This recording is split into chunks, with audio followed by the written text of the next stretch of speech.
All right. The first article I have here is about Biden's expected foreign policy towards China, in particular the South China Sea. This is written up by Dave DeCamp at antiwar.com.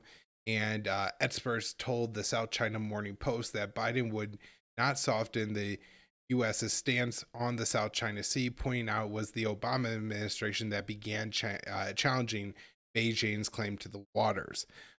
So to break this down a little bit, for those of you not watching the video, this is the body of water south of China, as the name implies, and there are several countries that border it: Vietnam, Malaysia, the Philippines, and Taiwan, to name just some of the countries with competing claims. And it's not just that China has competing claims with Vietnam and all of its neighbors, but rather a lot of these countries have competing claims amongst themselves, whether it's Vietnam and Malaysia or Vietnam and the Philippines, Malaysia, Philippines. There's all kinds of disputes among these waters, but the U.S. specifically asserts that China does not control as much territory as it does. Now, the Chinese claims, if you look at the map, are certainly the most ambitious, would be the way to put it kindly, but they do seem kind of absurd. Now, I don't think this is something that the U.S. military should be working out. This is almost the other side of the world. There's disputes like this all over the world, and while maybe there's a way for the U.S. to offer mediation for talks, the only way that that could be effective if the U.S. seems like an honest broker and isn't constantly using its military challenge China's claims to the area.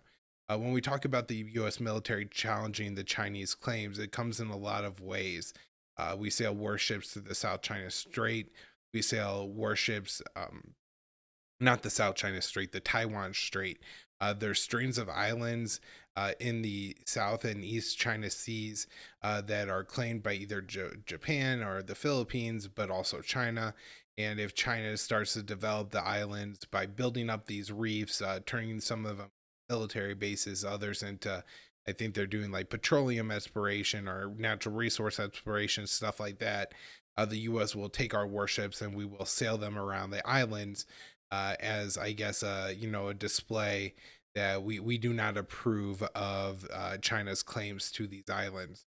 I'm sure like a weird thought experiment with an alien species, they would see this as like some weird kind of like nationwide mating signal or something like that, where you got a peacock around the other countries islands and stuff like that.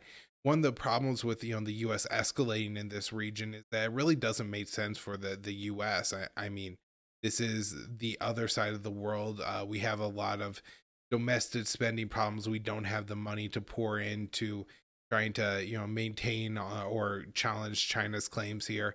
And China has set up its navy and its military as a deterrent to defend its homeland and this region here. Maybe try to retake Taiwan or something like that. But they've spent a lot of money investing in like anti-ship missiles and stuff like that to take out the U.S. aircraft carriers. And so, while it may seem like the U.S. has the greatest military in the world and China can't do anything about the U.S. sailing its warships right off its coast, if it ever did come to blows, it would cost Americans a lot of lives and a lot of treasure that would sink to the bottom of these seas. So, that it really doesn't work for the U.S. to do anything other than these show of force missions because, again, it's too close to the Chinese homeland. And with the amount of debt we have and the intertwined between the U.S. and Chinese economy, it would wreck both. But certainly, the U.S. I think trying to fight this fairly offensive war would not go very well. And of course, both countries have nuclear weapons, so when it doesn't start going well on one side or the other, we probably have the annihilation of the U.S. race to look, or not the U.S., the human race to look forward to. I think that's about all I have on that. I mean, I think it kind of goes to what me and Will were talking about on last show, where there are meaningful differences between Biden and Trump, and even on foreign policy, there's differences. But on a lot of important issues, there aren't, and this is one where it looks, unfortunately, like that they're going to keep up with this very dangerous policy. I mean, hopefully we could go back to like the Obama levels where they were sailing a warship through the Taiwan Strait once or twice a year. Now it's happening like once or twice a month, flying 60 something surveillance missions off the coast of China, flying planes and ships around China trying to carry out war games. This stuff gets very dangerous and could lead to international conflict, even if it just starts off as a mistake or a misunderstanding.